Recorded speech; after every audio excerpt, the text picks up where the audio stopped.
Rieccoci per Inter Pares, appuntamento al mercoledì, gruppo TV7, in diretta sulla pagina Facebook e anche in diretta a noi, sono le 22:50 minuti, minuto più, minuto prima. Il tema l'avete visto, ovviamente riguarda la scuola, i ragazzi in presenza oppure meno, c'è un dibattito molto interessante, però io non ci ho capito se riusciremo a risolvere il problema, la vedo molto dura da quello che ne è uscito questa sera, però prima saluto Renato Mason, che è l'uomo della notte, che già mi sta con la testa dicendo hai ragione, però poi lo sentiremo. Vado prima da Dennis per sentire se ha novità per quanto riguarda i messaggi o qualcos'altro. Dennis.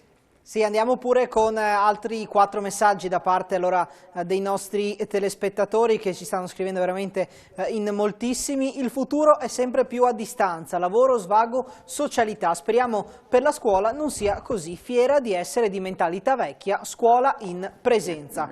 E poi ancora avanti con i prossimi messaggi. Padre di 3 figli, 2 maschi e una femminuccia. Ogni giorno ci rimbocchiamo le maniche e seguiamo le lezioni da casa. Non è il massimo, ma per uscirne ci mettiamo tutti noi stessi. Grazie. Bravo. E poi ancora un altro SMS. Sono un alunno del professor Salmaso, in classe siamo 28 e con i mezzi che ha a disposizione dalla scuola fare didattica a distanza è una grande difficoltà per tutti. Allora, questo è il messaggio di un alunno del professor Salmaso che ci scrive. Andiamo anche. Gli puoi mettere anche un voto, un bel voto. Io gli rimetto sempre i bei voti. Se lo meritano. Sentiamo l'ultimo. La verità è che Draghi non ha fatto nulla di diverso rispetto alla Azzolina, però nessuno se ne accorge. Va bene, poi ne parleremo. Allora andiamo da Mason rapidamente. Mason, lei che arriva come l'uomo della notte che ci dà tutti i numeri per quanto riguarda la scuola. Rapidamente Renato, grazie. Segretario del CGA di Mestre. Sì, allora io richiamo l'attenzione vostra un dato che ha così colpito anche me. Le preiscrizioni, perché tali sono, 2021-22, in Italia, rispetto alla tripartizione, parliamo sempre delle scuole medie e superiori, rispetto alla tripartizione licei, tecnici e professionali, l'Italia vede un deciso aumento dei licei, vede una sostanziale tenuta dei tecnici e un calo importante dei professionali. Sarebbe interessantissimo, questo vale per l'Italia, attenti, sostanzialmente vale anche per il Veneto, dove abbiamo questa minore affluenza, minore preiscrizione alle scuole professionali. Perché faccio questo ragionamento? Perché poi il mondo del lavoro è vero che ha bisogno di scuole, di licei, di scuole tecniche, ma ha bisogno anche di scuole professionali. Ed è la incapacità della scuola di, come dire, connettersi positivamente con le domande del mondo del lavoro che provoca poi le difficoltà dei nostri ragazzi. Aggiungo anche un altro dato, faccio per richiamare l'attenzione, un altro dato che è anche questo poco sottolineato fra gli osservatori, e cioè quella dell'abbandono scolastico prematuro, ragazzi dai 18 ai 24 anni.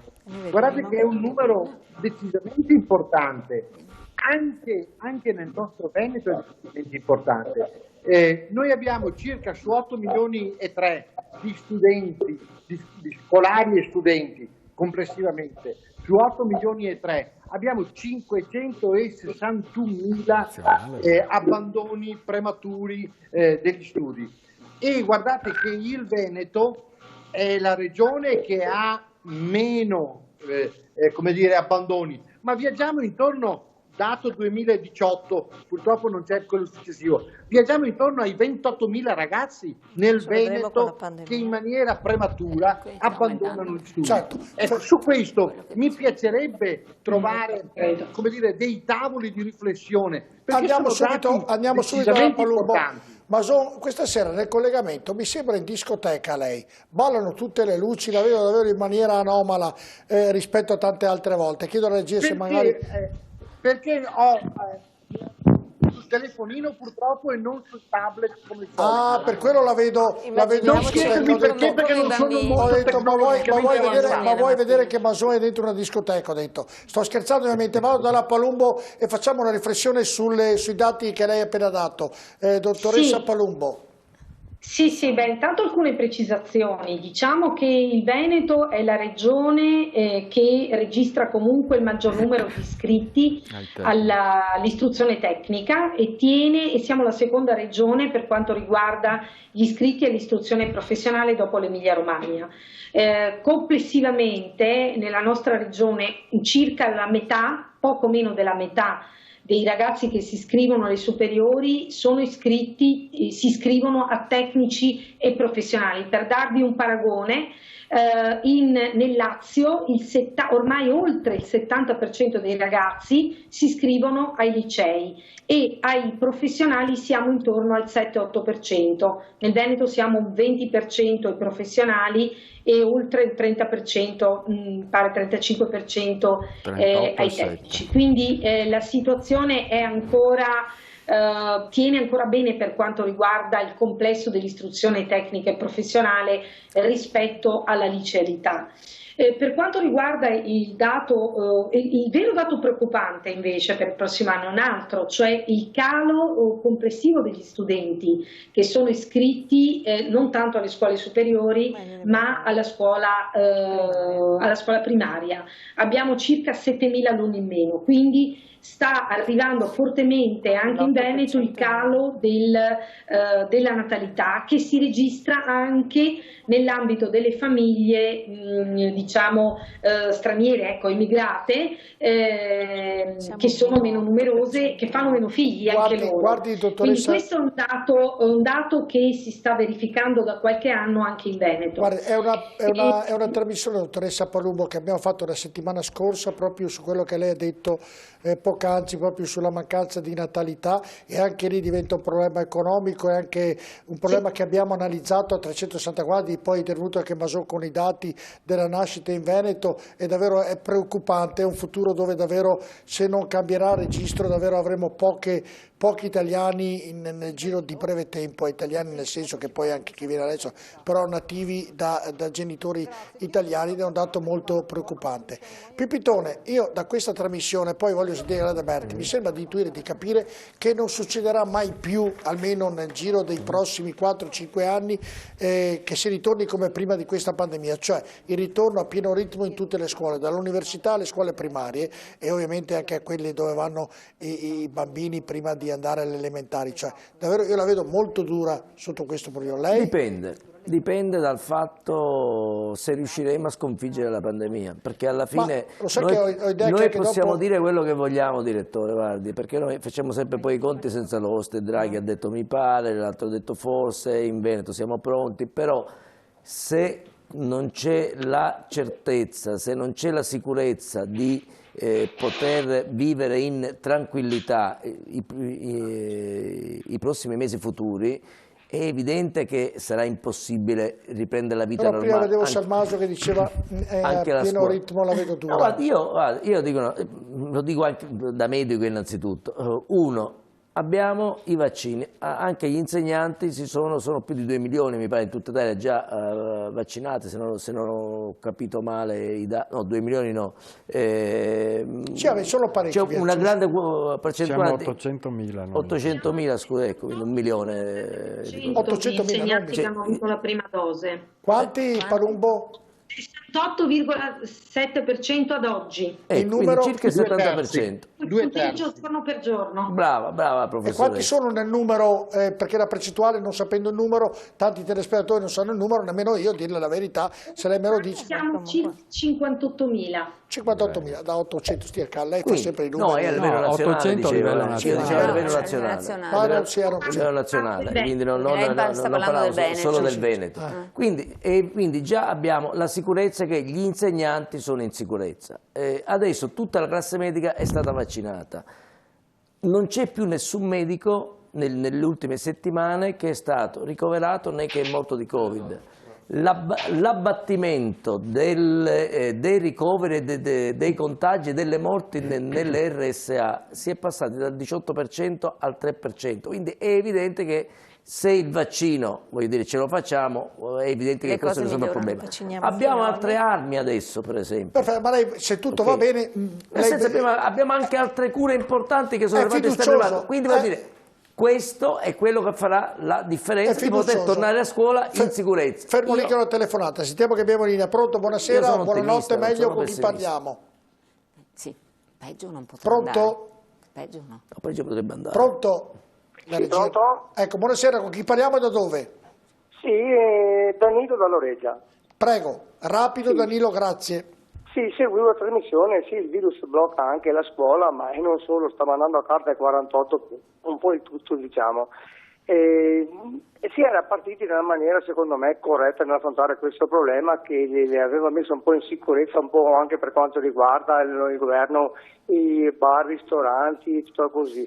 E vorrei fare un discorso un po' che è un po' fuori luogo, magari guardi, parliamo della scuola, Danilo, perché poi abbiamo altre trasmissioni che parlano di altre tematiche, altrimenti usciamo dal ragionamento e non le diamo la risposta. Se era inerente alle scuole la lascio pure fare la domanda, se altre cose avremo altre possibilità per poterlo per poter interagire con lei.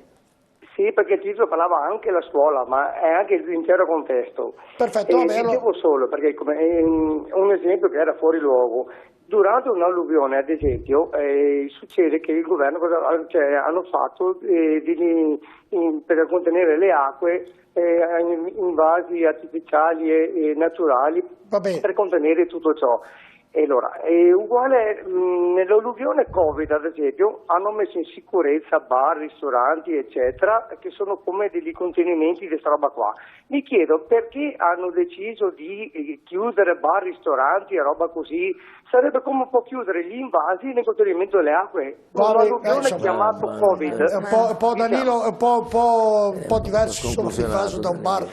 Per chi beve magari forse sto scherzando, ha ragione lei, però il ragionamento è un po' più complesso e non è una risposta da facili soluzioni, però è un po' più complesso di quello che lei sta dicendo ovviamente. Però Danilo la ringrazio perché davvero la tematica questa sera della scuola, ne abbiamo già parlato e parleremo ancora ovviamente dei ristori, di quello che verrà dato a tutte le aziende e ai piccoli imprenditori che hanno subito anche loro un danno inestimabile di quello che sta accadendo, ma purtroppo succede. De Berti, lei è fiduciosa per il futuro?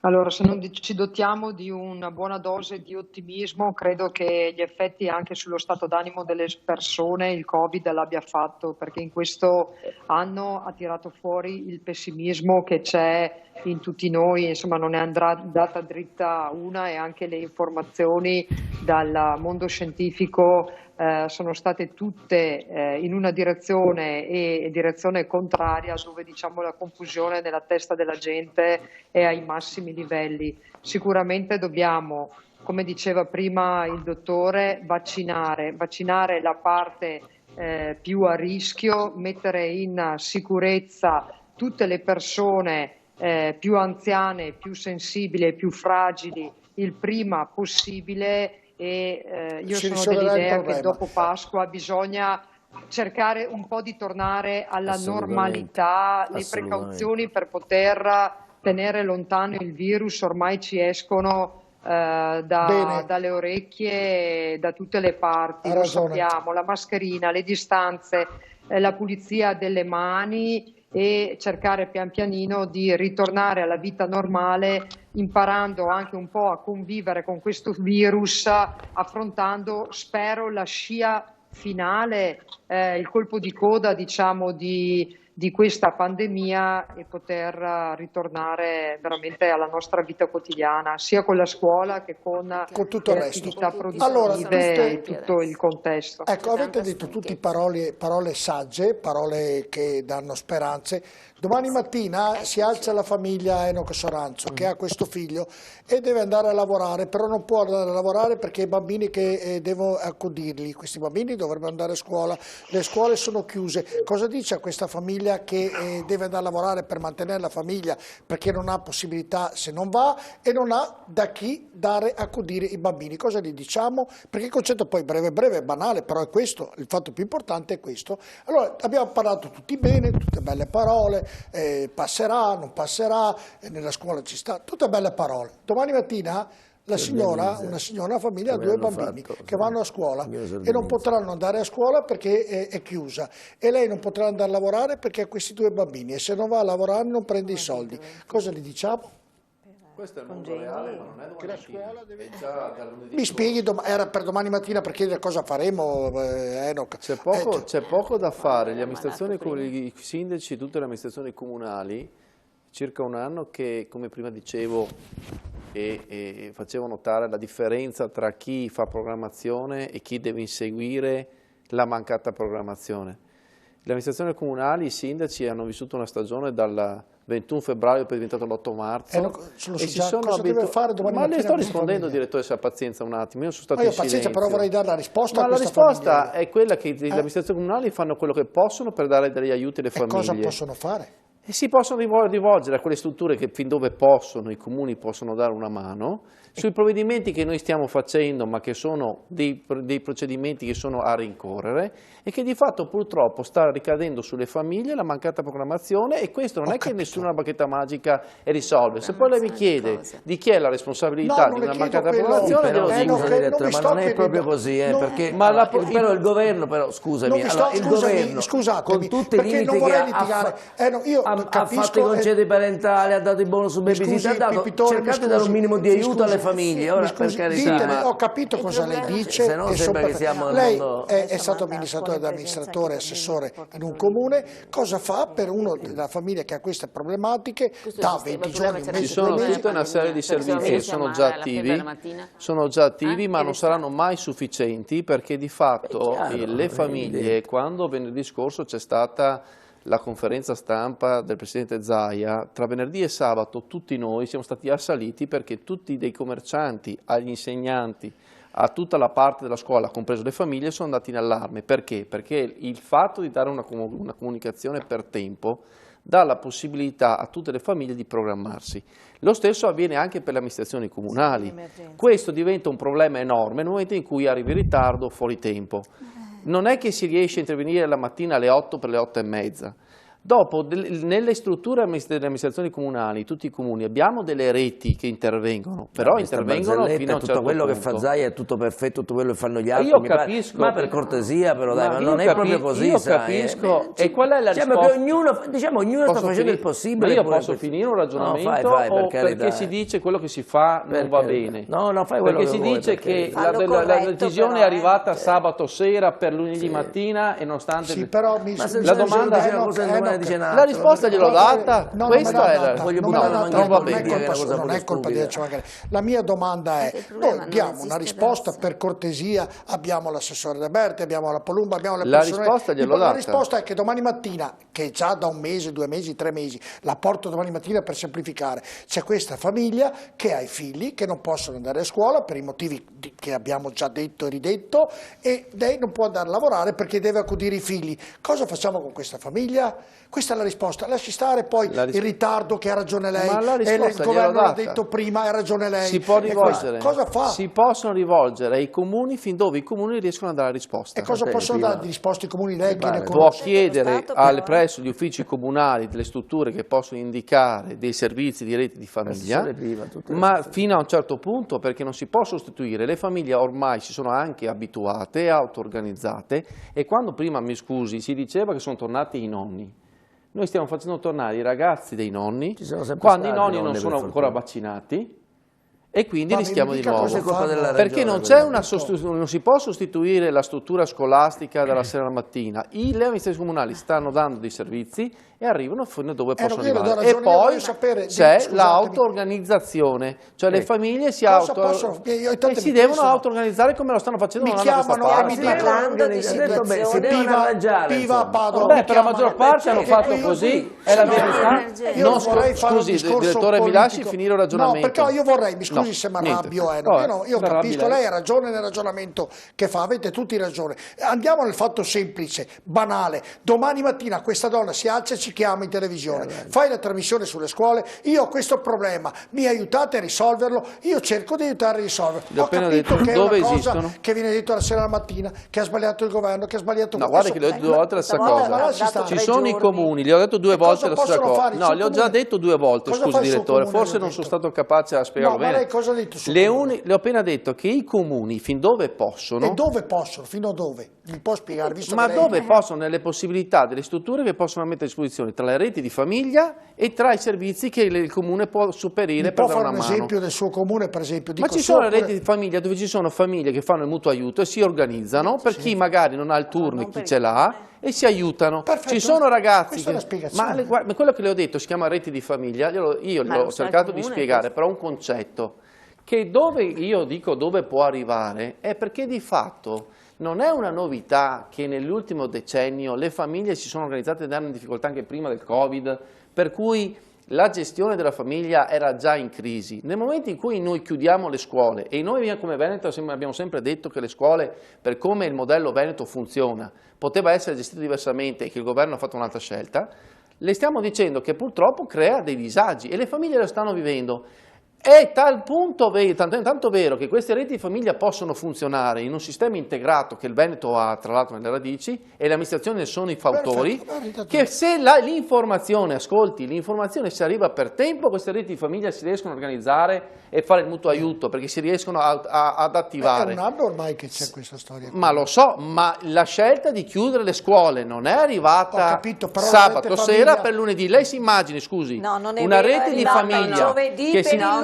Scusi, cerco di finire. Si immagini una rete di famiglie, che è uno strumento che le amministrazioni comunali hanno, che possono attivarsi per darci una mano, che lo sanno il sabato sera e si chiamano e dire senti, mi puoi aiutare? Lo sapeva qualche giorno prima, era più facile. Vabbè, no, però è vero che non è vero. Piva, mi scusi, però è che è anche vero, è giusto quello che dice, adesso ha dato una risposta, che è un anno che c'è questo problema, quindi le reti famiglie dovrebbero essere già pronte anche all'emergenza di 2, 3, un giorno prima. Questo voglio chiederle. A Padova come fanno se c'è la famiglia che ha questo problema? Mi può Piva dare una risposta a questa famiglia che ha dei problemi? Viene lì e dice, senti cara Piva, io i miei bimbi vanno a scuola, non ho chi va lei a lavorare per me. Ci sono anche i congedi parentali, ci sono le congedi parentali, sa benissimo che chi non ha la possibilità perde il 40, il 50% dello stipendio, non ha lo stipendio intero, e se uno non ha questa possibilità di mantenere una famiglia con 2 figli, no, perché il concetto è che questo è vero, il congedo parentale allora, vuol parliamo di una cosa eccezionale, perché questa pandemia è vero che è tanto che dura, ma sappiamo anche che... mangiare è una cosa fondamentale. Certo, ma certamente, ma allora voglio dire anche quando si ammala un bambino non lo mandi più all'asilo o alla scuola, se tu vai al lavoro devi avere qualcuno che... Quindi una famiglia che ha un bambino che ha questi... Però Piva, mi scusi, faccio l'avvocato del diavolo, un conto un bambino che si ammala una settimana, un conto questa storia che dura da un anno. Beh, dura da un anno, però i bambini fino adesso sono stati a scuola. Tra l'altro adesso a scuola ci vanno lo stesso in presenza i bambini che hanno delle problematiche, i bambini con disabilità, e con loro, visto che devono fare inclusione, ci vanno anche il gruppetto di quelli bambini. Che non possono, il Comune di Padova cosa fa? Cioè quelli che non possono andare a scuola, che sono sani, ringraziando Dio che stanno bene, succede questo. Allora il Comune, se potesse, riaprirebbe i nidi e le scuole dell'infanzia che ha, e quindi logicamente non può fare altro tipo di comunità, perché sarebbe come dire vabbè, allora mi conviene prendere e quindi cosa rispondiamo a queste persone che vengono e si lamentano e hanno questa ci sono dei sistemi anche dal punto di vista del lavoro, perché chi è dipendente può avere dei congedi. Adesso voglio proprio vedere il direttore. Voglio proprio vedere. Vi chiedo anche scusa perché passo per rompiscatole, ma non vorrei essere. Domani mattina viene una che ha questa, che risposta dà il comune? Questa è la risposta che deve dare. Cioè, perché il problema è che domani mattina vengo io che ho 2 figli, donna, sono in questo caso un uomo, ho 2 figli, ho il lavoro.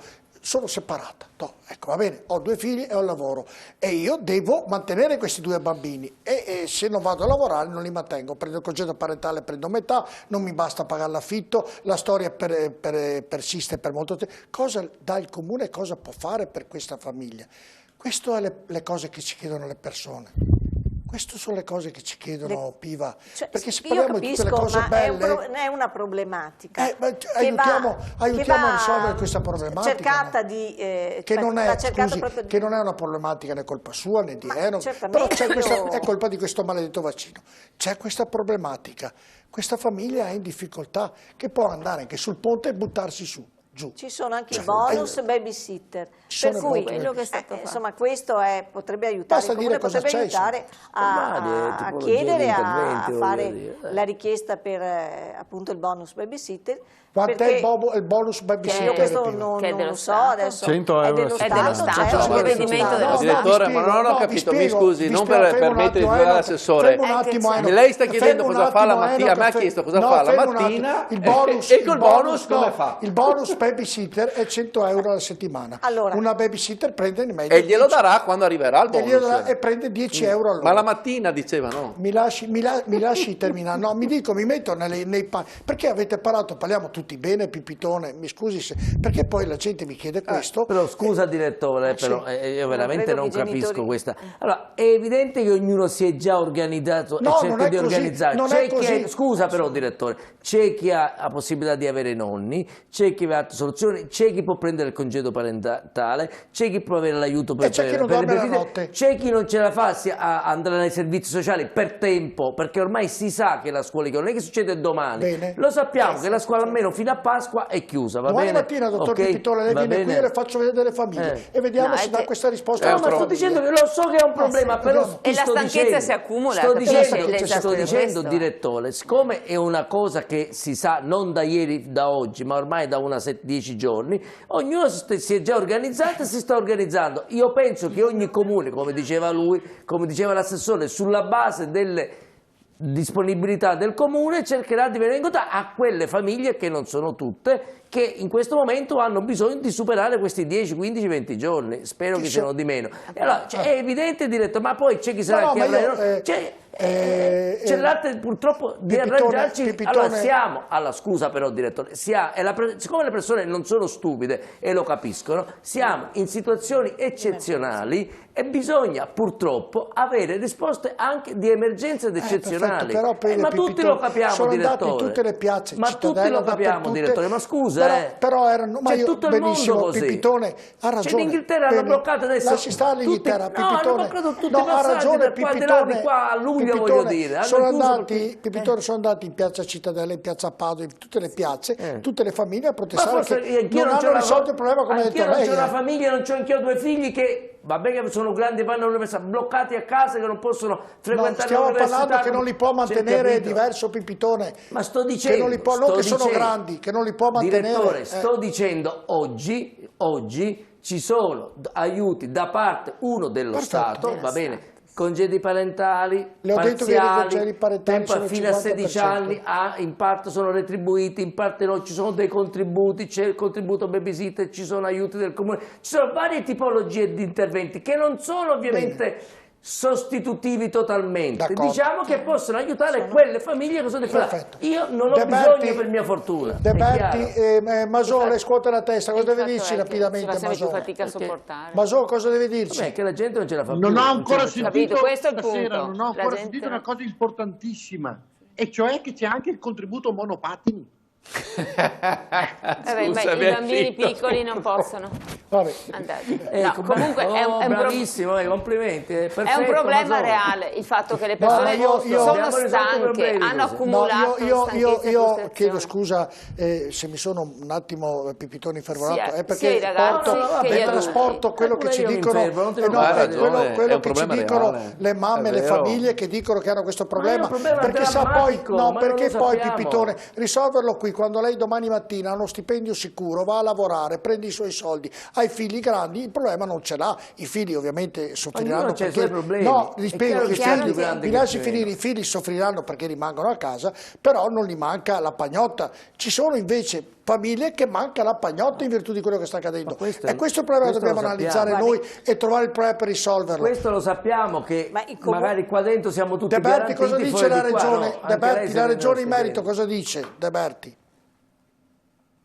No, allora io volevo fare una precisazione. Prima è stato detto che è da un anno che siamo in questa situazione, il mutuo soccorso familiare, la rete familiare avrebbe dovuto essere già stata attivata. Scusate, noi siamo le scuole elementari e le scuole di infanzia sono sempre state aperte, infatti, cioè nell'ultimo anno in Veneto non sono mai state chiuse e sono state chiuse adesso la prima volta. Non vuoi ascoltare me, ascolti loro, ascolta. No, io ascolto tutti. Io condivido. Ho detto che ha detto lei che sono chiuse da un anno, questo problema che c'è da un anno. Ma un anno perché insomma c'è stato fatto prima. Abbiamo interrotto la No, è un...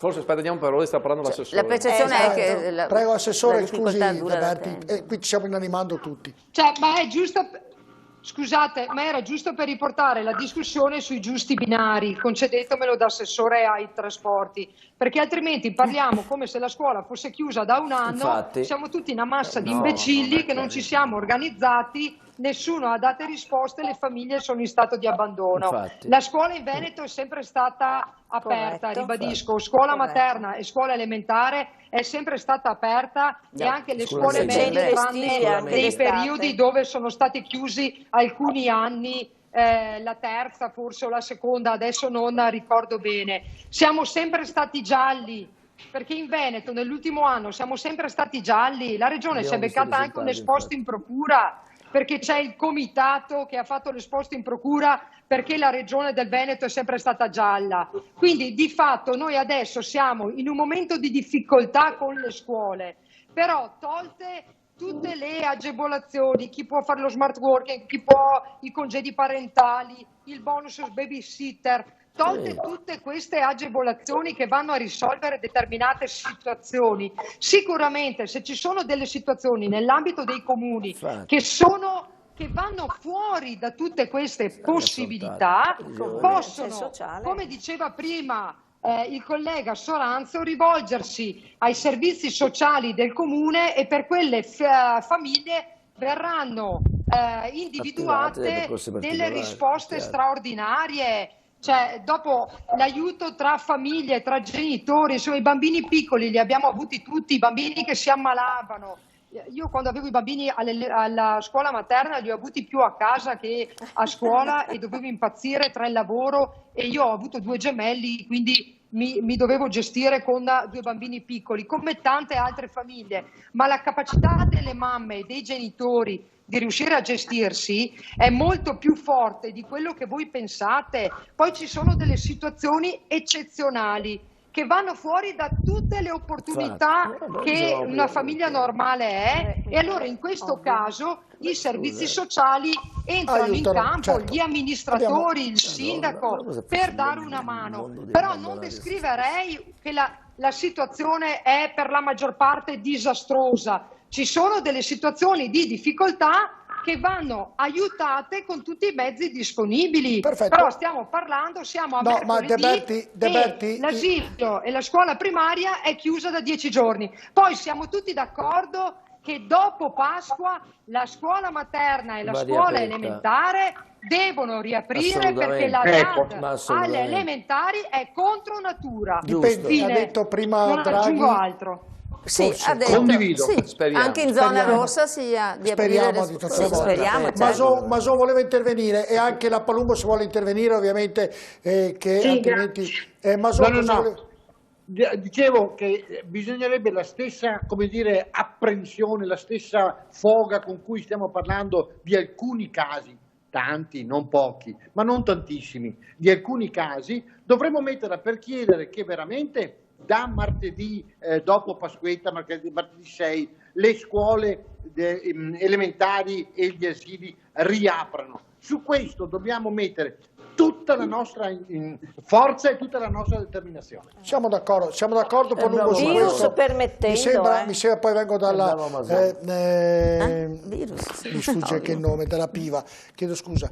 Siamo d'accordo Palumbo che bisogna riaprire assolutamente al rientro delle vacanze, chiamiamole dal periodo pasquale, dai. Sì, io ho addirittura appunto sempre sostenuto che non bisognava proprio chiudere diciamo tutto il primo ciclo. Questo è stato, diciamolo pure, io non sono un politico, ma è evidente che è stato un errore anche politico. Ricordo peraltro che l'ordinanza che ha disposto il Veneto in zona rossa era di sabato 13 e quindi le scuole e le famiglie dal 15, dal lunedì, si sono dovute organizzare. Cos'è che è cambiato? Che mentre precedentemente, con i precedenti DPCM, anche in zona rossa la scuola del primo ciclo rimaneva sostanzialmente aperta fino alla prima media. Con questo ultimo provvedimento di marzo e con il DPCM che è collegato, si è andati oltre e si è chiuso tutto, quindi si è tornato alla situazione di marzo dell'anno scorso. Ma non ritorniamo, il ragionamento l'abbiamo tollerato, adesso le famiglie non ce la fanno più. Non ce la fanno più, giusto, io ritornerei quindi mi pare chiaro qual è la strada. Insomma. Ecco, mi sembra che da tutti sia arrivato il punto, perché poi se raccontiamo, facciamo la telecronaca di quello che è successo, non ne veniamo più fuori. Mi sembra che abbiamo capito che le famiglie che sono in difficoltà, che ci hanno mandato delle email e delle richieste per questa trasmissione, possono, chiedendo ovviamente al Comune a tutte situazioni particolari, le situazioni particolari che sono in difficoltà possono chiedere aiuto e avranno una risposta. Questa è la domanda che vi ho fatto e che bastava rispondere come avete risposto. No, me l'ha detto lei adesso su un attimo fa. Lei voleva dire, la Piva l'ho interrotta prima, mi sembra voleva aggiungere qualcosa sul ragionamento della scuola del giovedì, del sabato, su quello che stava dicendo. Volevo sostenere, cioè sostengo che l'annuncio era stato dato in via prioritaria il giovedì, sapendo che forse il sabato si sarebbe chiuso, quindi io credo che una famiglia in quel momento là... Sugli annunci, l'ordinanza è di sabato. L'ordinanza è di sabato, però si sapeva già dal giovedì. Cioè, io non devo, se ho una famiglia di bambini da sistemare... Direttore, tu sai che c'è un virus quasi grave come il coronavirus, che si chiama annuncite acuta.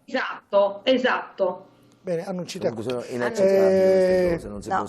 Si sta parlando comunque di una situazione eccezionale, si sta parlando di un virus che ancora... Ho capito, però non possiamo siamo qui perché è un evento eccezionale. Non possiamo però continuare a fermarci sul fatto che c'è stato l'annuncio prima, ma c'è il decreto... Lo sapevamo tutti come eravamo messi, bastava guardare i numeri in crescita e c'erano persone giovanissime all'interno delle terapie intensive, quindi si era capito benissimo. Ma siamo d'accordo tutti, Piva, ritorniamo.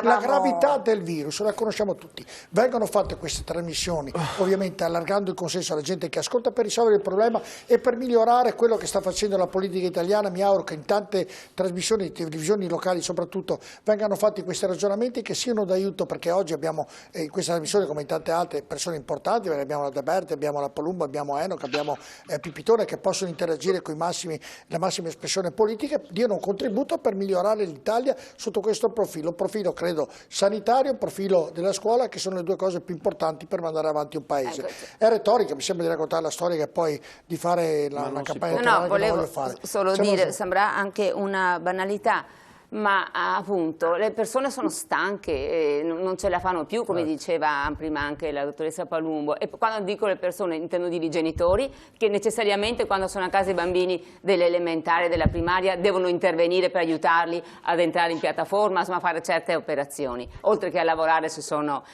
a casa anche loro in lavoro agile. E sono stanchi i ragazzi. Sono stanchi i ragazzi, perché se nel primo lockdown l'anno scorso era una novità, insomma qualcosa, e quindi insomma si poteva anche, è stata affrontata in un certo modo diciamo molto positivo a partire dagli insegnanti, e i ragazzi hanno dato una prova stupenda, adesso sanno quali sono l'hanno già fatta l'esperienza, quindi non hanno più, sanno quali sono le conseguenze, quindi i ragazzi sono stanchi, lo dicono, abbiamo anche un rapporto di Ipsos. Guardi, stamattina siamo andati in giro per Padova a raccogliere proprio questa mattina, quindi a mezzogiorno, e dico anche loro, sentiamo cosa hanno detto i genitori. Però ecco, volevo dire che poi lascio concludere il ragionamento, appena si potrà ripartire bisogna anche fare tesoro, esperienza, capitalizzare sugli aspetti positivi che questa pandemia ha costretto, insomma, assolutamente d'accordo. Andiamo a vedere cosa ha detto la gente e lavorare su quello. Cosa ha detto la gente oggi? Zona rossa, mamme in difficoltà, ma anche i nonni che devono accudire i figli. Le nonne sono a disposizione, però è faticoso per una nonna stare. E i genitori sono sempre in apprensione, perché lavorando, sapendo che la piccola è in mano alla nonna, non sono molto tranquilli. si gestiscono, che per fortuna io sono una nonna, mia figlia ha una mamma giovane che può permettersi di guardare sia la bambina che il cane, tutto l'ambarabà, perché sennò in questo periodo dovrebbero prendersi dei permessi dal lavoro e ne va di mezzo comunque il lavoro delle aziende. Non dimentichiamo che se le aziende chiudono siamo a piedi tutti. Mai come adesso sono estremamente in difficoltà a gestire la famiglia, i bambini non te li danno, quindi sono le mamme che insegnano da casa e seguono 3 bambini con problemi enormi, però è il momento, quindi speriamo che passi. Io sono sempre positiva. L'anno scorso è stato molto pesante perché poi non è più tornata al nido al tempo e l'ha un po' sofferto, anche se molto piccola. Quest'anno la mattina si sveglia anche spesso piangendo, dicendo ma come mai non vado a scuola, lo si spiega, dopo un po' si divertono anche quei genitori, quindi si passa sopra. Il problema è molto legato alla socialità e anche a riabituarsi a stare con gli altri bambini, che non è scontato insomma per tutti. Lei deve prendere qualche babysitter, come gestisce i figli? Ho la fortuna di non dover prendere babysitter, in questo momento mia moglie che insegna va in presenza perché ha degli alunni con disabilità e quindi la mattina per le 3 ore di DAT previste per mio figlio me ne occupo io. Abbiamo sentito uno spaccato ovviamente di persone, ne avevamo di più, ovviamente ne abbiamo mandate perché lo spaccato era abbastanza significativo, perché la gente ovviamente c'è chi si è arrangiato, chi è riuscito a risolvere il problema come diceva Pipitone prima, chi ovviamente ha paura di darlo alla nonna. Il mondo è vasto e quindi ognuno ha un problema, però mi sembra di capire che c'è la possibilità di uscirne in tempi vaccinali, permettendo che sia rapido ovviamente. La De Berti ha detto che per quanto riguarda il trasporto Salmaso il 50% è sicuro, speriamo di arrivare anche al 75%, quindi diamo una sicurezza anche questo. L'unica cosa è che riaprono queste scuole, va bene?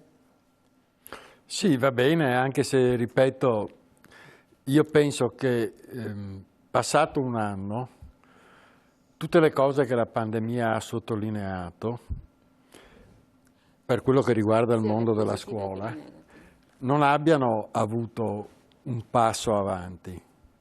Perché, ripeto, ci può stare 3 mesi, ci può stare 6 mesi, nella manovra finanziaria che ci ha portati dentro a questo anno scolastico non c'è stato un intervento sufficiente. Certo. E non c'è neanche, perché io lo leggo in prospettiva, perché in settembre gli studenti entreranno con gli stessi identici numeri nelle classi che ci hanno quest'anno. Ecco, in virtù... Quindi, ripeto, il mondo che rappresento è un po' stanco di proclami di buona volontà. Ma non solo nel campo della scuola. Sono solo proclami, perché quando si tratta di batter cassa, perché alla fine quello è il problema, le risorse non si tirano fuori. Bene. Quindi noi chiediamo che nel Recovery Fund una fetta importante venga impiegata per questo. Altrettanto importante, anzi ancora di più per la sanità. Secondo voi, concludendo questa puntata, inizio con l'assessore De Berti nel chiederle, questa pandemia, quello che è capitato in questo periodo della nostra vita, secondo lei sarà di insegnamento oppure poi quando passerà tutto tornerà come prima l'egoismo, la cattiveria, il potere, l'arrivare e non cambia nulla, non cambierà nulla, diventeremo sempre più cattivi? Uso un termine facile da capire. Io mi auguro che questo anno serva a qualcosa, ma molto probabilmente forse servirà di più ai giovani e ai ragazzi giovani che non agli adulti, ma temo che la nostra capacità di dimenticare in fretta e di avere la memoria corta ci riporterà tutti nel giro di breve tempo a ritornare alla nostra normalità in tutti i sensi, con i nostri pregi e i nostri difetti, però pronta ad essere smentita, me lo auguro. Va bene. Palumbo, secondo lei in chiusura?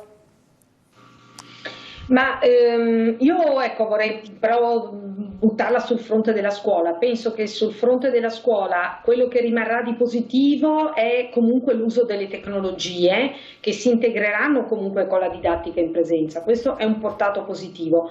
Poi sono molto d'accordo con quello che ha detto Salmaso, che non abbiamo fatto tesoro, almeno al momento, per rimediare a quei limiti strutturali che la nostra scuola ha, che sono l'edilizia scolastica. Infatti nei territori in cui l'edilizia scolastica è messa peggio, sono venuti fuori più problemi con le misure di sicurezza da adottare, eccetera. E poi la questione delle classi, la formazione delle classi. Questo poteva essere il momento finalmente per ridurre in modo strutturale il numero di alunni per classe. Al momento tutto questo non c'è. Il prossimo anno noi faremo le classi esattamente con le stesse regole pre-pandemia, che sono state quelle che poi ci hanno dato i problemi del distanziamento e della gestione delle aule. Cioè, no, io chiedevo proprio in virtù se cambierà della scuola, perché questo è il tema della puntata ovviamente, se questa pandemia aiuterà a risolvere i problemi della scuola che sono datati dalle scuole obsolete, dalla nuova tecnologia e di tante altre belle cose. Se faremo questi passaggi andando a rimediare queste fragilità strutturali che ci sono, lei sarà servita. Poi lo chiedo ai due politici. Il risultato sarà solo quello del maggiore uso della tecnologia nella didattica. Certo. Secondo lei, Piva? Ma io credo che bisogna tirar fuori qualcosa di buono da questa esperienza, perché ci è costata tanto. Troveremo una scuola che è più povera, avrà discrepanze maggiori, differenze maggiori tra alunni, quindi dobbiamo cercare di sostenere e di aiutare la scuola. La scuola da sola non ce la farà a sostenere queste difficoltà. Ma cambierà questo, Piva? Sì, perché secondo me deve cambiare, perché deve esserci un'alleanza tra amministrazioni, tra scuola, tra famiglie e territorio. Dobbiamo metterci insieme, fare dei patti educativi. Quindi questa pandemia farà cambiare? Certamente sì. Mason, rapidamente. Sì, sono assolutamente d'accordo con quanto diceva il collega insegnante e la dottoressa Palumbo. Bisogna veramente che vadano affrontati questi nodi strutturali, tra cui appunto quello che è emerso del numero. Ci sarà un miglioramento oppure? Diceva la dottoressa Palumbo che probabilmente a settembre si ricomincia nello stesso modo, ma è possibile? Cioè, bisogna veramente che la pandemia diventi, diciamo, un'occasione di cambiamento, di riprogettazione. D'accordo, io credo che questo cambiamento Pipitone ed Enoch sia sotto le mani e dovrebbe cambiarlo la politica. Allora la domanda per voi due è: la politica cambierà la scuola in virtù di tutto quello che è stato detto e fatto e di tutto quello che hanno subito i docenti e anche i ragazzi che vanno a scuola? I soldi che arriveranno dal Recovery Fund aiuteranno a migliorarla, i politici li useranno bene, oppure ci sarà sempre quel problema che non li useranno bene? Pipitone ed Enoch, rapidi, grazie. Ma questo lo vedremo sulle proposte che verranno fuori. Quello che ha detto prima il professor Salmaso e la professoressa Palumbo sono degli esperti del settore e hanno detto le cose assolutamente di buonsenso e ragionevoli. Penso che dovrebbero essere nella testa di qualsiasi governo. Quindi per quello che... nella testa c'è però il dire il fare... No, nel senso che la scuola in parte è stata utilizzata, alcuni istituti scolastici hanno utilizzato per ristrutturare parti importanti anche degli edifici. Non è stato fatto quello che doveva essere fatto come auspicava la professoressa Palumbo, però alcune scuole ne hanno approfittato. E noi abbiamo... in questa pandemia, e noi abbiamo sempre chiesto, per quanto riguardava Italia Viva, che si investissero bene i soldi in questo senso e in questo periodo. Sulla parte della organizzazione scolastica, per quello che posso nel mio piccolo, è ovvio che questo lo porterò domani stesso a chi di dovere a livello parlamentare. Poi non so quello che faranno, le possibilità che ci sono, ma di certo che gli investimenti in previsione per la scuola devono essere assolutamente prioritari. Sarà di aiuto questa pandemia? Piva, grazie un attimo, perché si sente, sarà di aiuto? Allora, secondo me piace parlare di cose però concrete. Abbiamo poco tempo. Il tema è questo.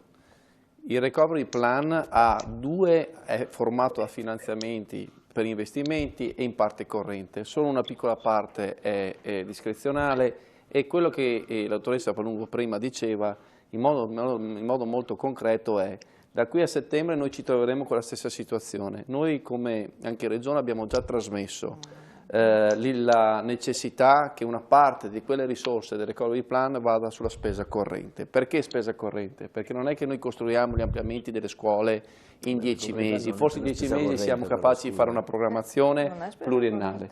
Seconda considerazione, scusa se... La seconda considerazione è che la spesa corrente serve per andare eventualmente a individuare i immobili che ci sono, in taluni casi fare dei minimi interventi o prendere in affitto dei locali esistenti idonei a riprogrammare le classi con un numero di alunni inferiore, e questo è la spesa corrente.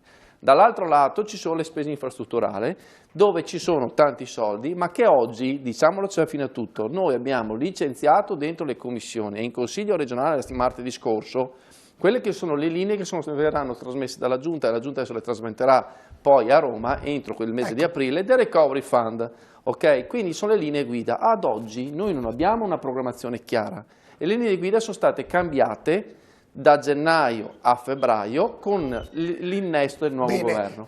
Quindi le linee il Veneto le ha trasmesse sia per la spesa corrente per rispondere alla programmazione che diceva la dottoressa Palumbo per il numero degli alunni, sia per programmare gli investimenti di ampliamento. Le faccio una domanda.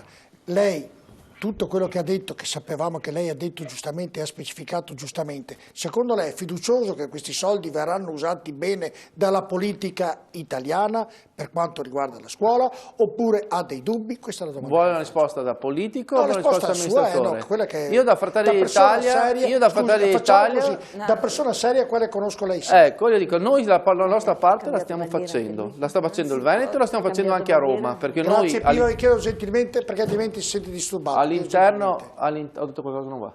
No, all'interno diciamo, del lavoro che stanno facendo i nostri parlamentari come forza politica a Roma, stiamo facendo, l'ha detto anche nelle varie sedi il governo. Fiducioso o no? Non è una questione di fiducia, bisogna farlo, noi non abbiamo una seconda chiamata. Lo faranno? Lo si deve fare, guardi direttore, è inutile stare continuando a dire forse, lo si deve fare. E se non si deve fare diventa un problema che non è più risolvibile. Volevo il suo pensiero se si farà o meno. Non c'è scelta, non c'è una prova d'appello per l'Italia. Che si debba fare, siamo tutti d'accordo, ma si farà o no? Poi lo saluto. Dobbiamo? Io sono sempre un po' fuori del coro.